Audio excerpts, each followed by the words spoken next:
penny candy.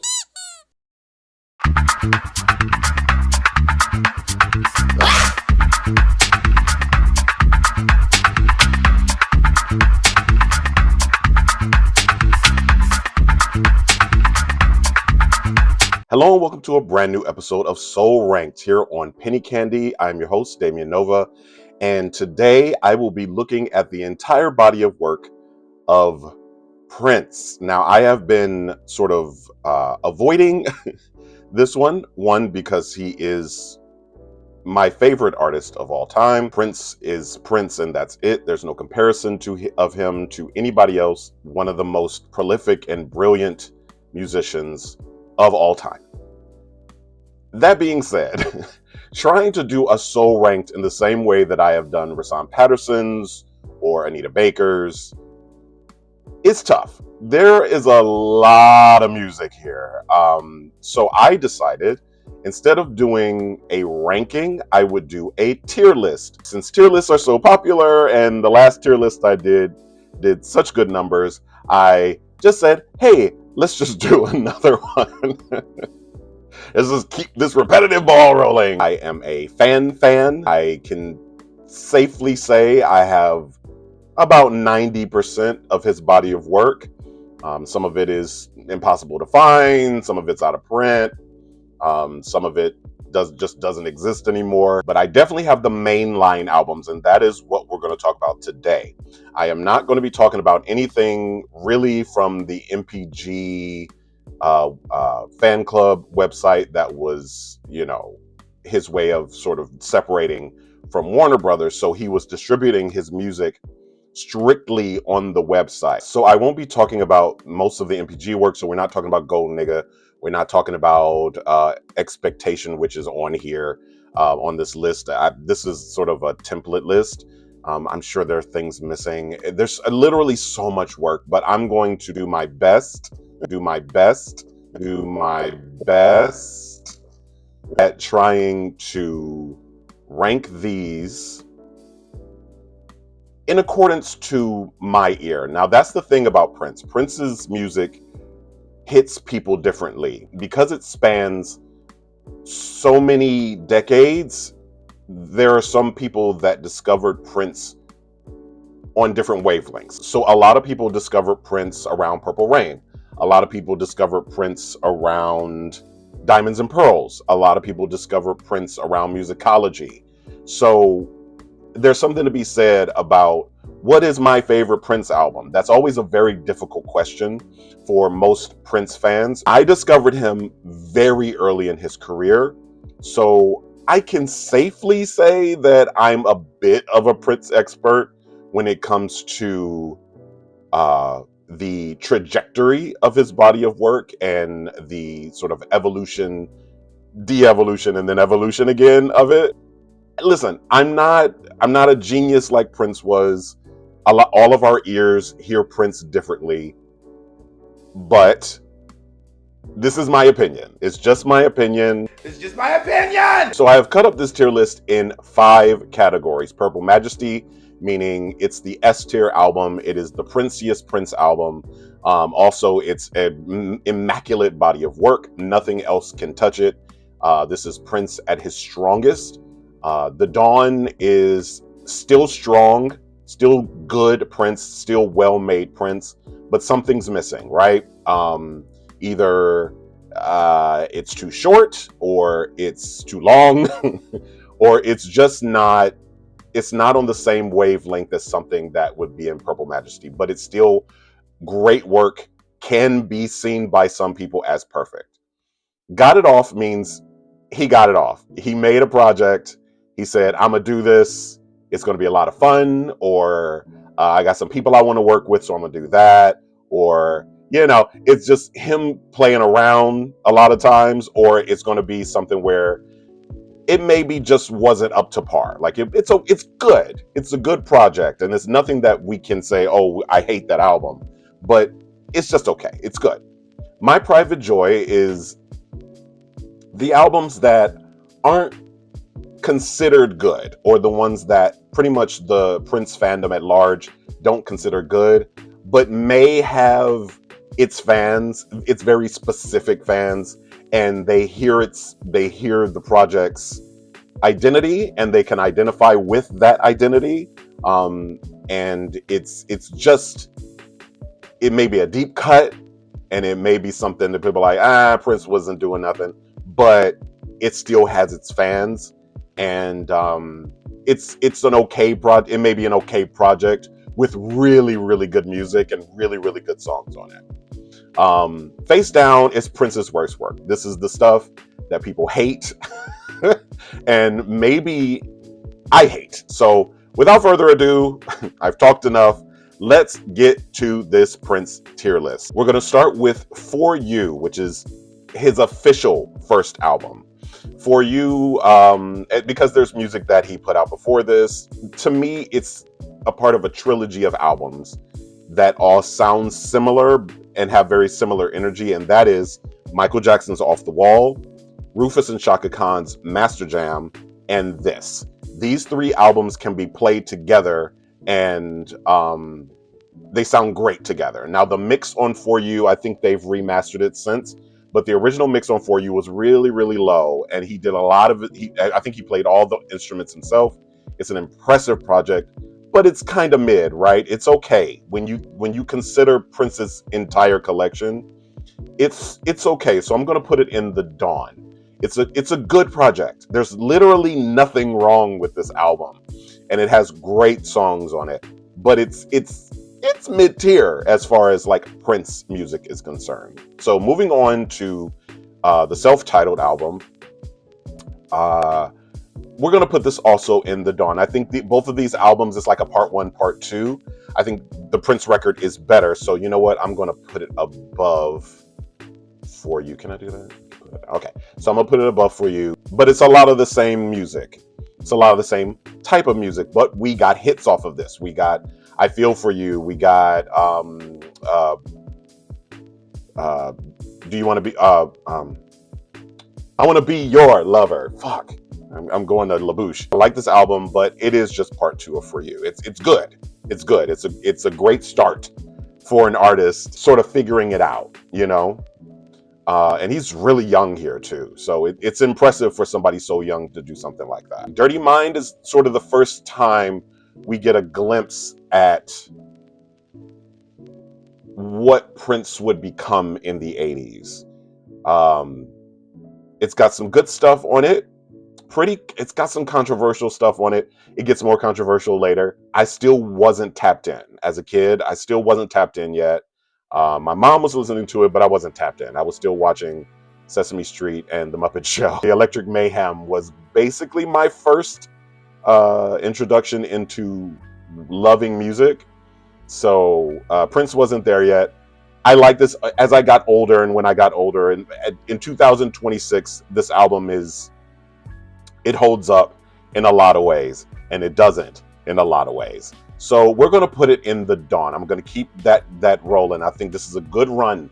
I think the first three albums being this high in this tier is a good run for any artist. This would be all over the place for a lot of other artists. 1999, Purple Majesty, one of the greatest albums of all time. One of the greatest pop rock 80s, one of the greatest albums of all time. You can just say album. There is nothing wrong with 1999, and I would say the same for Controversy. Now, this is where I tapped in. 1999 Controversy is where I tapped in. This is when I was like, who is this? Who is this man? It spoke to me as a little queer boy. It spoke to me as a black man. It spoke to me as a musician.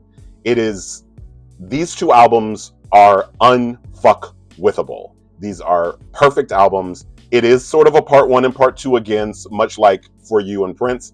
They do sound similar, and a lot of people get some of the songs mixed up from album to album, but I think Controversy is stronger musically. I think it's stronger lyrically too, and vocally. I think he's singing his head off on Controversy. On 1999, it is a lot more commercial. He had bops on 1999. Controversy is sort of his artistic turn at 1999. I think both of these albums are perfect. Fight with your grandmother. Purple Rain. I'm about to receive. Y'all are about to type your fingers to the bone on this. I don't think Purple Rain is as good as his first 5 album run. I just don't. I think the movie is fun. I like the movie. But I can also recognize that the movie is not good. It is a movie we can watch and quote and listen to the music and watch him perform, and the performances are great. It's a concert film. It's a good concert film, but it is not a good film. The narrative sucks. The acting sucks. The pacing sucks. And that's from a person who loves film, right? Not a person who loves Prince, a person who loves film. The Oscar was for the soundtrack, not for the acting. That being said, this is the soundtrack to that movie. Let me break it down for you. This is the soundtrack to that film. So it is disjointed as an album. This is not something I can listen to and say, wow, what a great flow this album has. It doesn't. It is choppy. There are songs on it I really, really love. But as a project, it's a mess. And according to sources, you know, this was Warner Brothers at their most pushy, right? They sort of forced him to make the soundtrack because he didn't even want to do it. They sort of forced the culmination of both things and made both things a marketing juggernaut, which is impressive, but it doesn't make the album good. He got it off. What's wrong with you? What's wrong with you? Listen, it's not a great project. I like some songs on it. I don't love everything. I think Baby I'm a Star is overrated. What? And I can go pretty much my entire life. I'm gonna say this. I could go my entire life without hearing Purple Rain again. Uh-oh, retard alert! Retard alert, class! Now, if Prince was to pop up out of his grave and do Purple Rain, of course I'm there. Of course I'm going to support it. There's technically nothing wrong with this album. It's just, in my ears, it's a choppy mess. I'm going to move on. Any last words? Only one.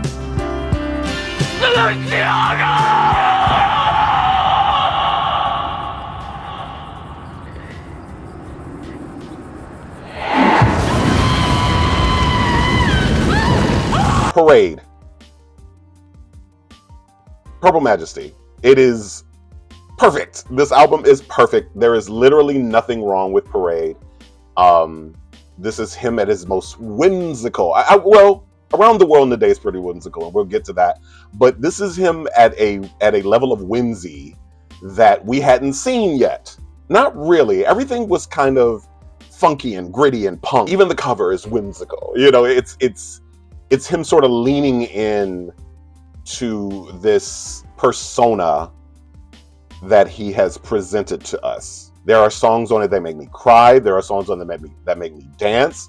There are songs on it that make me bob my head. This is one of those albums that I listened to and it stuck to my bones. Under the Cherry Moon is not a good movie, right?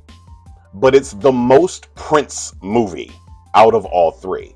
It is the Princiest Prince movie out of all three. It is a long form music video in black and white with a real narrative. The acting is fun. It's set in France and it's in black and white. This is one of the most Princey albums, especially for that era. It's one of the most Princey movies of all time. And it yielded, quite possibly, by a lot of people, and by a wide margin, his best album ever. A lot of people consider this to be his best album. It used to be for me. And every now and then it sort of, I waffle, you know, everybody waffles. If you're a real Prince fan, you don't have one set album. There's like a 3-4 album rotation that is like, oh no, this one's my favorite. Oh no, this one's my favorite. This one is in that rotation for me. Parade is spectacular. Around the World in a Day, another one. Purple Majesty. I think it's better than 1999, but I do not think it's better than Controversy.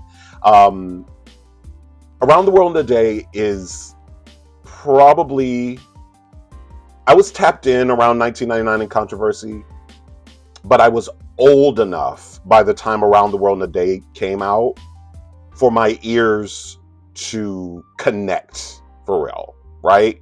It was all fun. Some of this stuff I listened to in private because it was so dirty or whatever, dirty. And my family was like, you don't need to be listening to that. But Around the World in a Day was the first time my ears said, no, it's something else. All this music was played in my house, right? But my ears did not tap in until Around the World in a Day. And my musical ear didn't tap into Around the World in a Day. It's perfect. There's not much that can be said. I think this cover is amazing. This is one of his best album covers. It is iconic. It can't be associated with anyone else but Prince and the Revolution. Sign of the Time. Whew. Listen, I know this is one of the Prince albums that people will tussle. they will tussle for Sign of the Time. And I think a lot of it had to do with the tour. The tour was great. I was there. It was spectacular. And it was the first time we got a double disc project from him, like a real double disc project.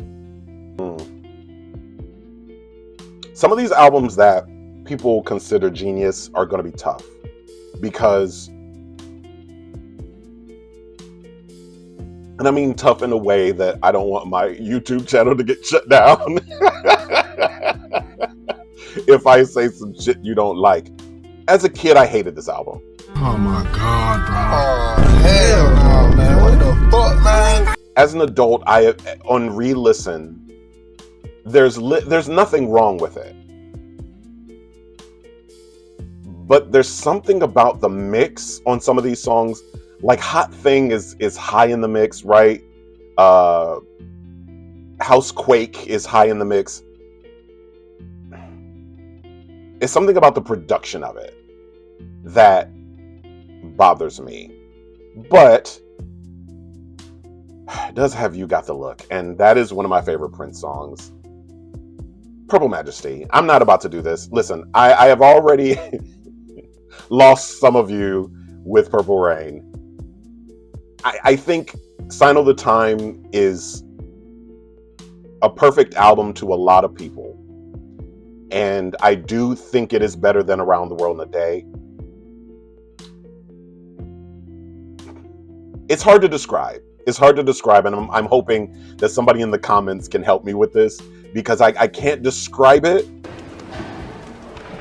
Okay. It's Prince with no net. And I think that's what I like about it. It's like, it's Prince with no net, and he's saying, you know what, I'm gonna just do me. And I like that. I like that. But I do skip songs. I do skip around. Oh, okay. Oh, okay. Yeah.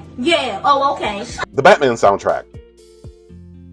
He got that off. I got to get a little nerdy here.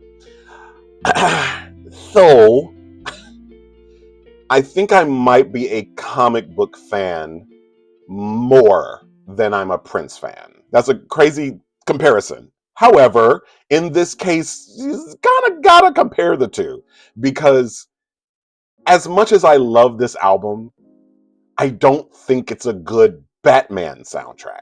Listen, I am not a huge soundtrack person, but there are certain types of soundtracks I like. I love the Omen soundtrack.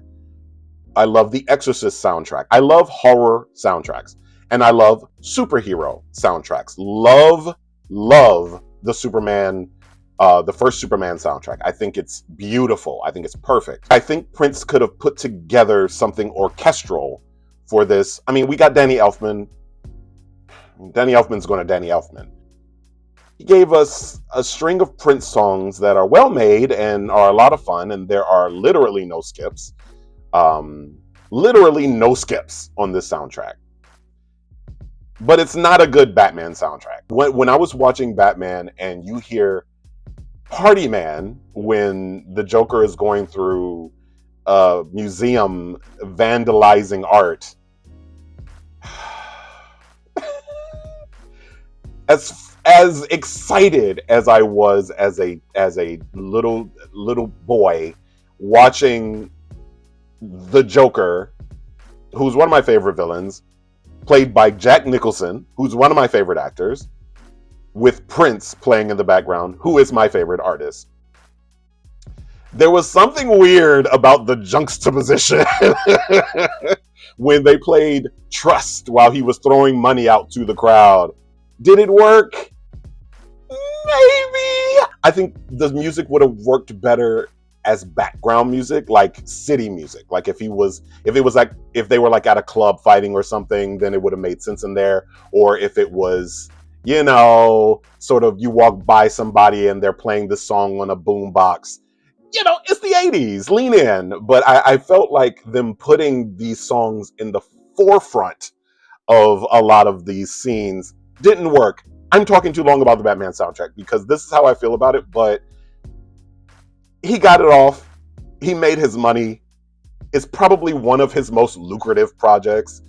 Great. But I think the community, the nerd community, has always been sort of split on this album. And I'm on the I don't think this was a good soundtrack for Batman side of it. But it's a good project. Lovesexy. So this is where I'm going to have to sort of address my bias, but also it's the Dawn. Listen, I think it's top of the Dawn, but this is one of those albums that is in the rotation for me as one of my favorites. I saw him in a different way than I did before as just a musician. I saw him as an artist on this project. Is it a little preachy? When I got older, is it a little preachy? Yeah. God is love, love is God. That was really when he was leaning into that. There's some of that on Sign of the Time, but really a lot of it on Lovesexy. It's good. It's good. It's got some of my favorite music on it. I Wish You Heaven is top 3 for me. I Wish You Heaven is one of those songs that makes me jam, and sometimes it makes me cry. It has become a part of my vocabulary when I'm dismissing people. I Wish You Heaven. I love this album, but I think it's on the same level as Parade or Around the World in a Day? No, I don't. But I do think it is top tier Prince music. Graffiti Bridge. My Private Joy. Listen, you want to talk about a movie that we could have done without. It is Purple Rain Part 2. It's got some good features with Tevin Campbell and Mavis Staples, and we got the time and all this other stuff. It's fine. It's fine. This was our introduction to the MPG, and this should have punched us in the face, right? This was, after Lovesexy and Sound of Time and all this other stuff, in the Batman soundtrack, we saw the revolution sort of fade away, and Wendy and Lisa went off and did their own thing. Who is the MPG? And this album never really tells us. They just say, oh, well, here's this new band. Who are these people? There's good stuff on this album. Tick Tick Bang is one of my favorite Prince songs. I think the version that's on here is a little overproduced, but there's good stuff on here. I really, really, really like this. And yes, there is an original version of Tick Tick Bang. Go check it out. It's on YouTube. It's punk.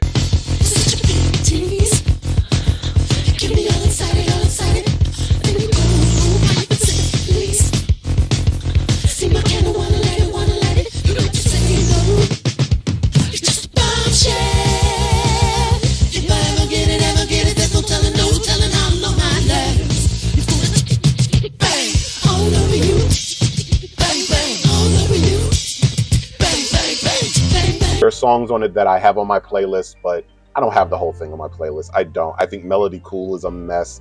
I think Round and Round feels weird with this little boy. Yes, I like Tevin Campbell. Yes, the boy can sing. But what are you doing here? Graffiti Bridge was the first time we worked together. It was fun. I don't know. It's fine. Come. So, listen. So this is where I'm going to lean into my bias. Come was formative years for me. This was me as a teenager. I was in love with this man at this point. Look at this body of work. Look at this. Look at them.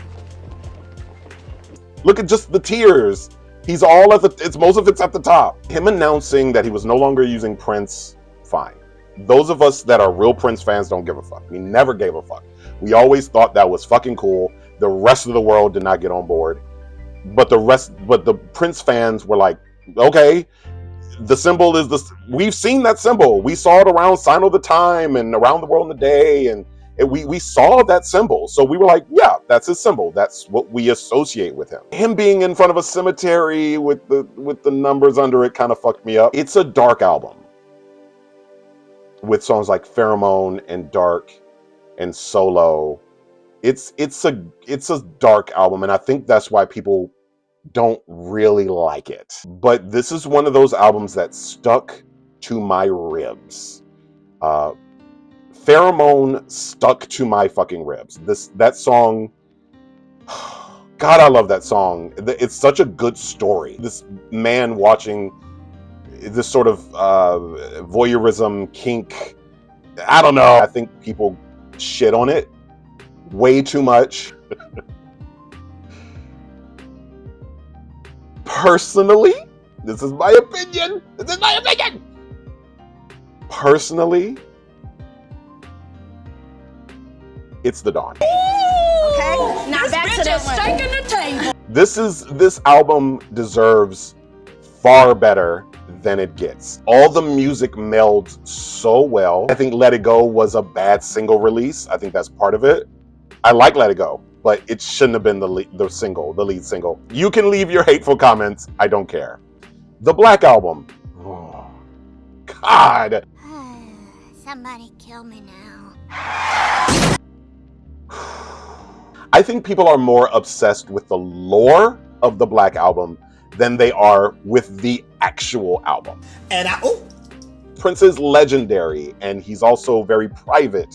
He was also very enigmatic. So if he released something and called it the Black Album, and Warner Brothers only released a few copies of it, and it became sort of this urban legend, you know, it does hold a certain mystique. However, we're ranking albums, not mystique. My Private Joy. It's got bops on it. You know, Rock Hard in a Funky Place is probably one of the funkiest songs ever written, but it's a disjointed mess, bro. Like it's okay. It's okay. And it's okay to say that the Black Album is okay. We are more obsessed with the mystique and why we can't get our hands on the vinyl. Moving on. Diamonds and Pearls, Purple Majesty, and it's high. I think, although this is one of Prince's more commercial projects, it is still very experimental. It's a really amazing project, and this is MPG at their best, to me. Well, no, but we'll get to that. This is when we started recognizing these people.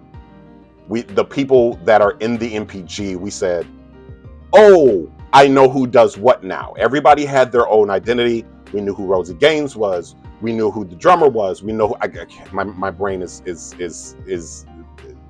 Fruity Pebbles right now. But we know who everybody is. You know, we know who Tommy Barbarella is. We could see people, especially in the video package. In Cream, Get Off, Diamonds and Pearls, we saw everybody.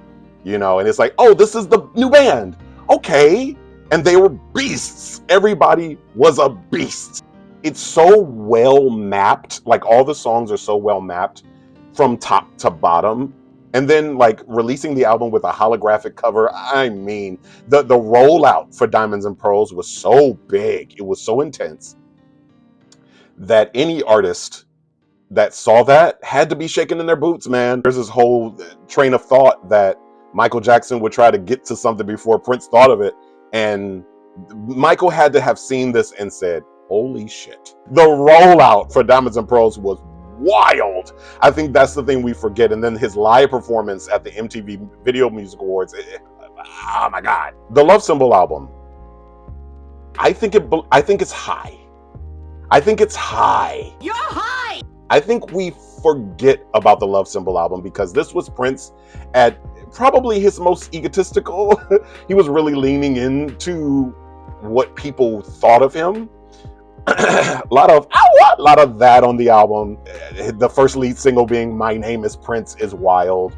I think My Name is Prince is low-key a Michael Jackson read, but I'm not going to go into that. It's stunning. It's got shit on it that you probably forget about. It's experimental while at the same time all the songs seem to flow together. Love to the Nines and Morning Papers and then Blue Lights. And the rollout for it was kind of similar to Diamonds and Pearls. So it got kind of muddy, it got kind of mixed up, but it is very much the first time we saw the symbol in full form. I think Diamonds and Pearls was like his last album as Prince. And I think Come came after Diamonds and Pearls. I don't know. My brain is cream of wheat. Cream of wheat. But the Love Symbol album speaks to me in a way that this is the album. There are a lot of albums that stuck to my bones. You know, Come, Parade, Love Sexy. But this album influenced my music probably the most. I Want to Melt With You is the Prince song where I'm like, fuck, why didn't I write that first? That goddamn 3 Chains of Gold. To me, he never made anything as big and epic as 3 Chains of Gold. Never, and never again. I'm not going to gush anymore about that album. I fucking love it. I love it. The Gold Experience. Listen, this run, and I would say the run from Around the World in a Day to what? Emancipation? Like, is wild. This run was crazy. The Gold Experience, I think, is better than Sign of the Time. Fight me. I think it's better than Sign of the Time. I love Sign of the Time, but I think the Gold Experience eats it. The way he sort of built the album with the computer voice interludes, and I forgot to mention Kirstie Alley was on the Love Symbol album. Oh my God, that is so weird and meta. But the Gold Experience, although I don't like Pussy Control, I get the fascination with the title. I just don't like the song. I think it's a little heavy-handed, whereas Pheromone speaks of strength and femininity in a different way than Pussy Control. You know what I mean? Like, it's like, the rest of the album is unfuckwithable. The rest of the album is untouchable. Dolphin is one of the maybe few songs on the planet that makes me sob like a baby. It is so good. Billy Jack Bitch is one of my favorite songs of his. Gold is epic. Top tier Prince. This is Prince as a grown-up, writing as a grown-up, performing as a grown-up. Soon after that, we got The Most Beautiful Girl in the World, which was just a single, which pisses me off. I forget the name of it, but it was like a whole different project. And then, you know, I mean, because there's other side stuff like The Scandalous Swede, and we had that Get Off remix album that had whole new lyrics for Get Off, especially with Violet the Organ Grinder. And I think the Gold Experience did something similar with like a single release, but then it had The Most Beautiful Girl in the World on it. Or The Beautiful Experience, I think that's what it was called. The Gold Experience is perfect. It's perfect. Dear God, it's beautiful. Chaos and Disorder. This is one of his most divisive albums. I think Prince leaning into sort of his punk roots pissed people off, because after a string of sort of these funky R&B, big ballads, big numbers, big band things, a lot of people would say that some of these songs are throwaways from like the Love Symbol album or the Gold Experience. But I would challenge the people that don't like this album to listen at it through rock and roll ears. I think a lot of Prince fans, I think the Black community especially, forgot that Prince is a rock and roller, baby. Rock and roll. Okay? And a lot of this album is that. Is it overproduced Prince craziness? Yes. I know that it's divisive. I love this album in a way that you're like an ugly cat. Like, it's still a cat that's affectionate and it's going to show you affection when you feed it. But the cat's ugly, and you can tell people that the cat's ugly. But it's got some of my favorite songs on it. I love I Will with Rosie. I love Did You Better Dead. But I'm going to put it in my private joy. Actually, I'm going to put it higher than Graffiti Bridge. I think it is better than Graffiti Bridge. I hear the vision, you know, it's a harder edged album. It's definitely him speaking to the world in a different way. I don't know. I'm not going to defend myself for liking this album. I like that album. Emancipation. You know what? I'm going to put Emancipation and Crystal Ball in the same spot, because I think they're very similar. The only way Crystal Ball edges out Emancipation is the fact that The Truth was on it, and The Truth is spectacular. However, since the release of the original Crystal Ball, which was a circular case that you could only get on the MPG website, it was super expensive. It was 4 discs, and both albums, Emancipation and Crystal Ball, are, I don't know, they feel like compilations of work that were, I wouldn't say throwaways, but stuff he said, you know what, I meant to release this stuff under Warner Brothers, and now that I'm no longer with Warner Brothers, here, you know, and that's sort of how it felt. So we're going to put them both in Got It Off. He got both of those off, I think. Nah, Emancipation's better. Emancipation's better because of the 3rd disc. The 3rd disc is so good. It's its own album. It's its own album. To me, that's the album. It's so good. It's so Prince and that's one of those discs that stuck to my bones as well. There's a lot of influence off of that project. Crystal Ball has great stuff on it. He's playing a lot, though. There's a lot of play on Crystal Ball. A lot of the stuff that sort of was supposed to be on the Black album is on Crystal Ball. There's lore to the Crystal Ball that includes the Black album, and I think that's what people's obsession was with it. The fact that it was so hard to find, the fact that it was so expensive. This album that's so expensive and it's only available on his website. You have to be a member, and Crystal Ball was one of those free albums until it wasn't.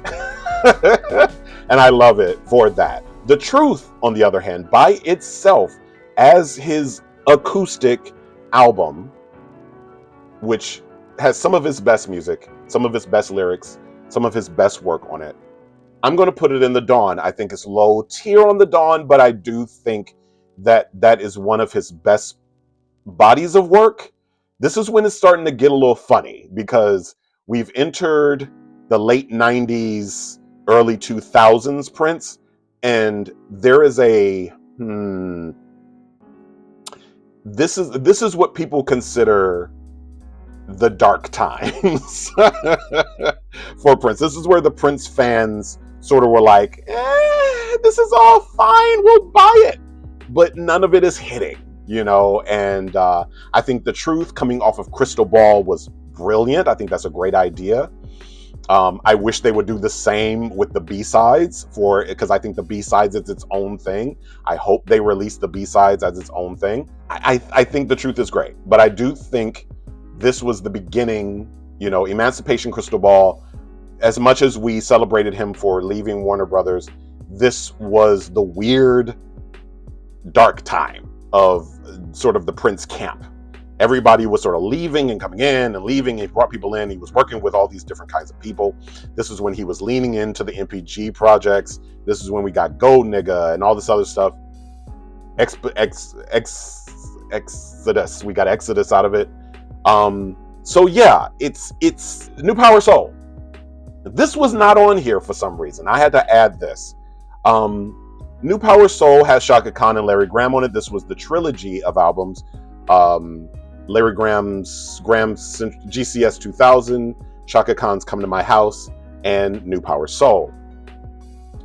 It's listed as a New Power Generation album, but we know, much like Plectrum Electrum, this is a Prince record. There are a lot of songs I like on it. Freaks on This Side, Come On with Chaka, of course.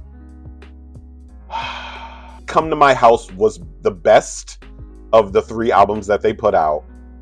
This one probably falls second, because GCS 2000, as much as I love Graham Central Station, I don't know. That album's kind of a mess, but I like it, but it's a bit of a mess. I'm going to say it's My Private Joy. I think it's higher than the Black Album. I think it's higher than Graffiti Bridge. I'm going to say it's My Private Joy. There's good stuff on it. I hate the album cover. I hate the album insert. I hate the artwork. I don't know what they were thinking. I think it's cool. Okay, you've sort of drawn on sort of this Prince stuff, and sort of it's a cool idea. I just think it was executed kind of clunky. The videos were clunky. He did the video for Come On without Chaka Khan, which y'all been up under each other for months. Y'all have been touring together for months, and you mean to tell me you couldn't get this done with Chaka? I don't know. I thought it was weird. They really pushed the trilogy thing with him, Larry, and Chaka. They really pushed it. They toured together. The tour was bigger than the projects. And I don't know what's the holdup on Come to My House on vinyl, or this on all 3. I don't know what the holdup is on all 3 of those albums on vinyl. I would buy them, but it is low tier. It is low tier Prince album. The Vault, Old Friends for Sale, Face Down, Boo Boo. What are we doing? What are we doing? Okay. So you remember when I said how Crystal Ball and the Black Album sort of thrived off of lore, right? And there's a couple more that thrive off of lore, but they thrived off of the lore instead of the music. This one seemed to want the lore. This one was trying to make lore. This is Prince's Vault. These are the songs that you've never heard before. Ooh. And when we heard it, we were like, we've heard these. We've heard this music. And it wasn't marketed to people that weren't Prince fans. It was kind of only marketed to us. It was on the MPG fan club website. We were like, what? We didn't need this. Who asked for this? It's crazy. I mean, if somebody once we got, what was it? The release of the album where he did all the not covers, but all the demos that they released, which is a great project. It wouldn't be on this list. I think it's a great project. I think people slept on it, but it wouldn't be on this list necessarily. Although, where would it be if I had to put it on here? I guess it would be in Got It Off, because it's mostly demos of songs he wrote for other people. Manic Monday, Sex Shooter. It's the stuff that he wrote for other people, but it's his demos of it, and they cleaned them up and released the project. It's good, but this was nothing. This was nothing. This pissed me off because I paid for it, and I was like, "Ooh, Prince Vault." So, but then when I read the songs, I was like, I mean, I guess I got to get it. I don't know. It was a weird time. It was a weird time. I didn't like it. Raven to the Joy, fantastic. Now I'm gonna tell you, I hate this album cover. This is one of my least favorite album covers. I think he looks crazy in this metallic cerulean, these braids in his hair. I hate this album cover. I hate this album cover. Um, I liked all the inserts and everything. I think it's a cool album, but it's a bit of a mess. It's a bit of a mess. I think he got it off though. I don't think it's as good. It's better than Crystal Ball, but it's not as good as Emancipation, right? I think it's a better version of what he was trying to do with New Power Soul. Musically, I think it's a better version of that. He's got Sheryl Crow and Gwen Stefani. I think the rollout for it was really good. I forget who released it. I want to say Columbia. I think the concert for the year 2000 was better than the album, but it's fine. It is the most fine Prince album. Again, it sort of falls into that sort of, Batman soundtrack. It's fine. The Rainbow Children. Oh boy. I think The Rainbow Children is brilliant. This is another one that sort of leans into the lore, because I remember seeing this at Coconuts. That's right, kids. Record stores used to exist still in the early 2000s. And I remember seeing this at Coconuts, and it had on the cover Prince's most controversial album. Like, while I do believe there is controversy around it, considering he had really, really leaned into the Jehovah's Witness stuff, and it's kind of preachy. It's a little anti-women on it. It's got some stuff on it that's tough. Musically, it's probably some of his best work. Choices. I'm gonna put it in the Dawn. I think it's better than Come, but I don't think it's better than the rest of these. I think my original brain wanted to put it in Purple Majesty, but after really thinking about it, I don't think it belongs up there. Although I do think it's one of his best bodies of work. I think the content of it sort of gives it a strike. There's some stuff on there that is like, Prince, baby. Some of the stuff he says on it is, it's tough. It doesn't make him look great. Night Alone with the Piano. I always forget the title of that. It's beautiful. I think this is one of his most beautiful records. I think it's better than The Truth. I think it's, yeah, that's about right. I think it's better than all those. Very good project. Prince at a Piano felt like him sort of reading Quincy Jones, because Quincy Jones had always been very verbal about his dislike of Prince's ear and how he couldn't really play piano. I think, he's a okay piano player.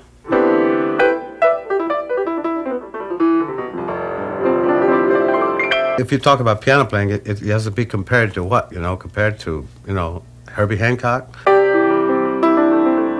I think that got to him, especially from a musician that he respected so much.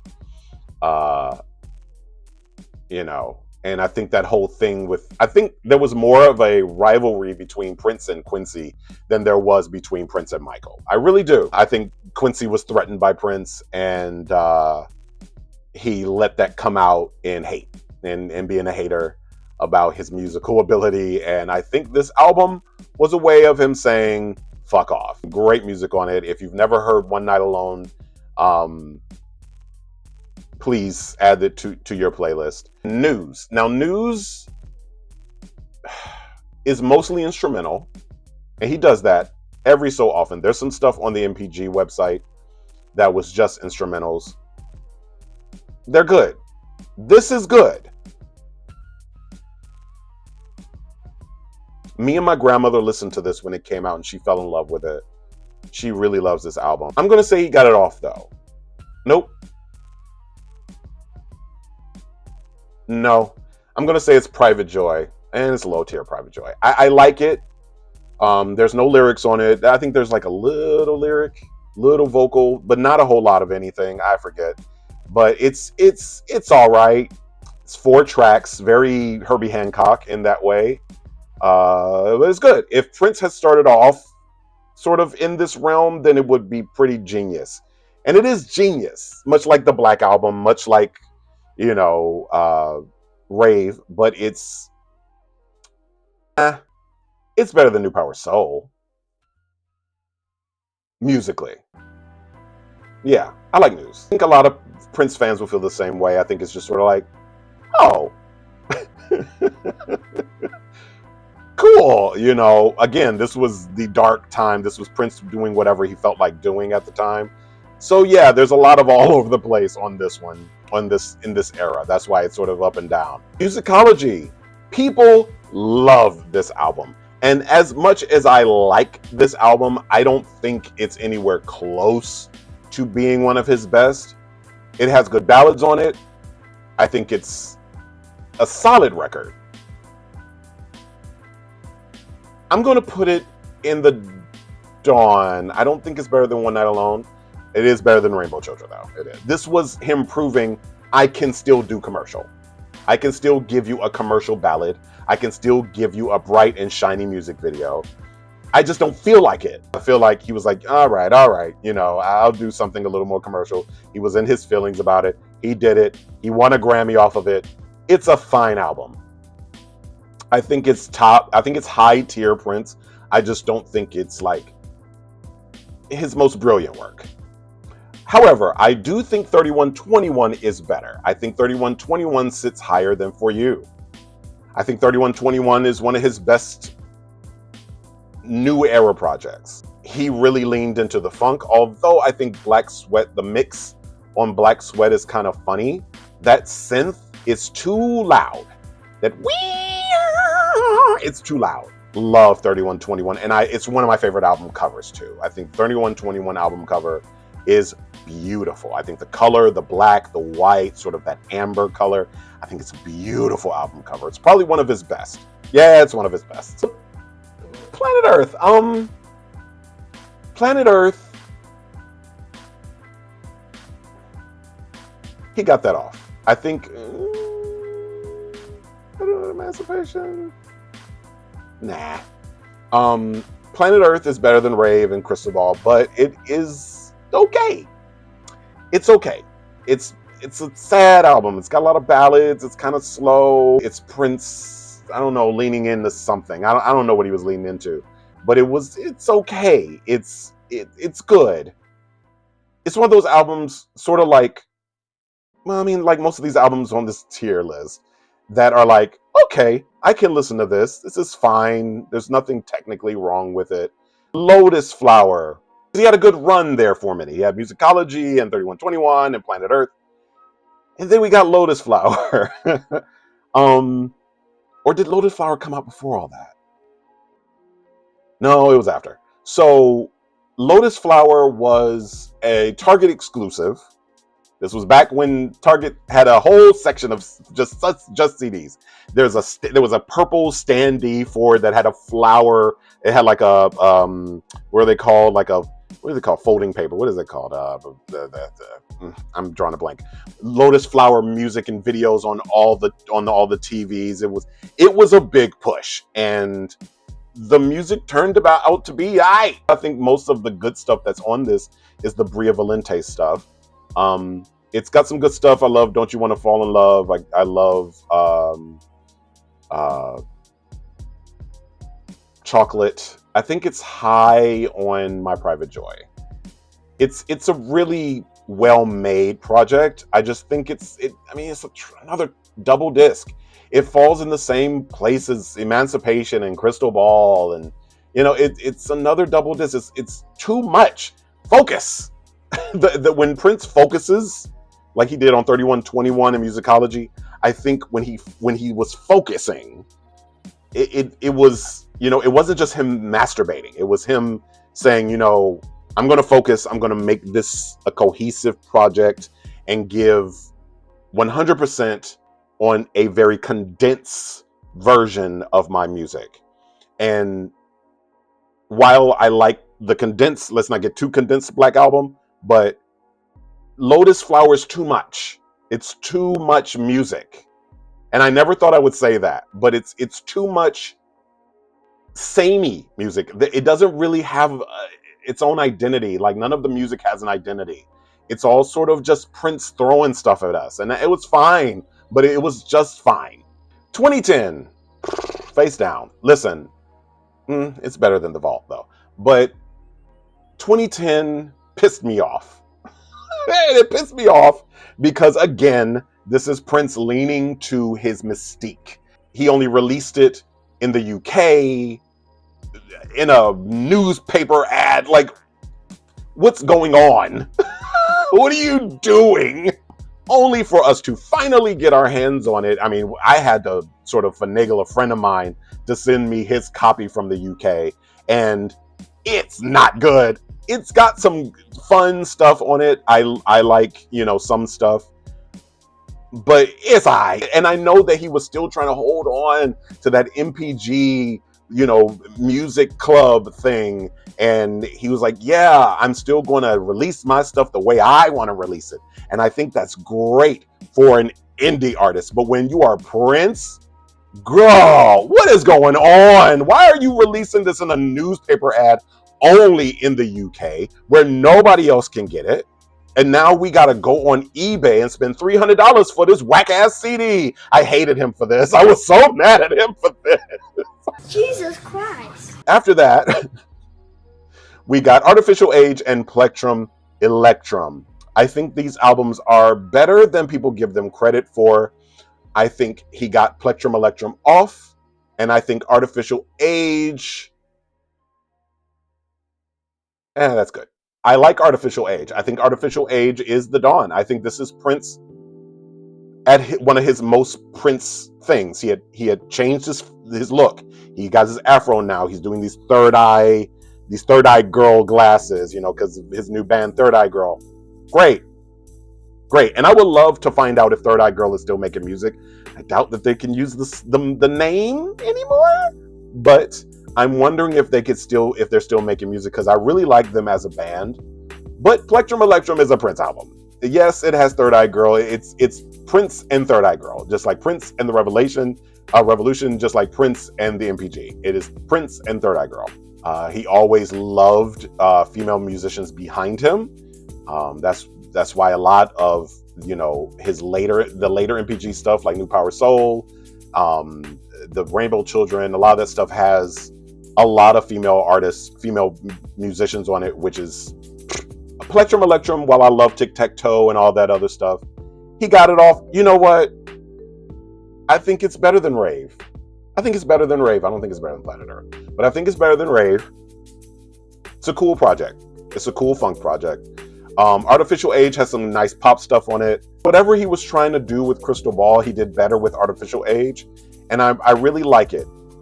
It's a little preachy. I mean, this is Prince being preachy. This is the era of preachy Prince, and I like it. I like it. I like this version of preachy more than I like Rainbow Children preachy, but the music on Rainbow Children is better. It just is. I really like Artificial Age. I think it gets hate that people. I don't think it gets the love it deserves. Okay, so the last three projects here are tough. Hit and Run Part 1 is a mess. There's songs on it that I like. There's a song on it I like. But it was the first time that I listened to a Prince album and I was like, nah. Like the whole thing. I'm like, nah, I don't like this. I'm glad he gave us music. I love when Prince just gives us music. But is it better than 2010? Yeah, it's better than 2010, but I think it's low tier Prince. However, I think Hit and Run Part 2 is better than Part 1. Part 2 is a more focused version of Part 1. He didn't push Part 2 as hard because Part 1 got raked through the coals. But Part 2 is solid. Part 2 is really solid. I think it's really good. I don't think it's as good as the rest of these. I don't know what he was going through between the two projects. It seems like he released them simultaneously, but Part 2 is better. It just is. There are probably people that disagree with this, but I do think Part 2 is better than Part 1. I just do. His posthumous album, he got it off. It's not bad. Musically, it is a mature Prince. It is Prince leaning into less leaning into his Prince-isms, and more leaning into just making good music. And the music is good. Is just sort of a departure from his Prince-isms. And it was going to be, to me, that was sort of the beginning of the new era. I feel like this album was going to be his new musicology. Unfortunately, he died before he could really enjoy promoting and sort of pushing this project. And it's funny that this album is titled this and then he dies. It does make you wonder. It does make you, you know, theorize some things about his death.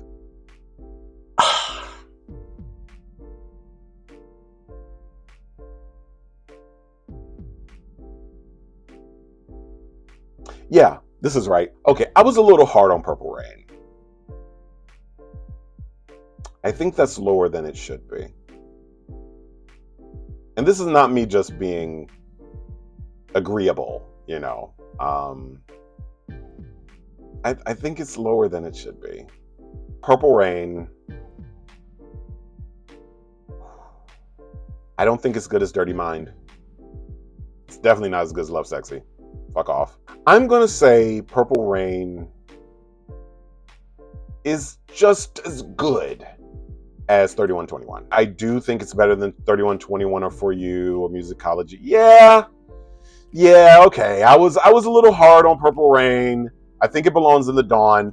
I still do not believe it's top tier Prince. I don't believe it belongs on his best of all time. I just don't. People can argue with me all day long. I don't think it's his best. I think he had albums, especially later in his career, like the Love Symbol album and Diamonds and Pearls and the Gold Experience, that were better than Purple Rain. I just do. This was hard, y'all.